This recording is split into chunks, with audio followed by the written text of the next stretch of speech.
Welcome back to the channel.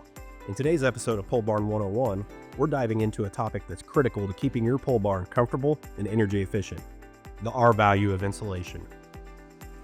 When it comes to insulating your pole barn, one of the most important terms you'll hear is R value.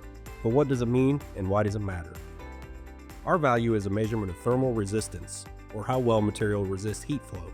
The higher the R value, the better the insulation is at keeping your building warm in the winter and cool in the summer. Think of R value as your insulation's armor against those extreme temperatures. Choosing the right R value for your pole barn depends on your climate and how you'll use the space. In colder areas, you might need insulation with an R value of 30 or higher for your roof and walls. Warmer climates may require lower values, around R13 to R19. So that was a quick look at R value of insulation.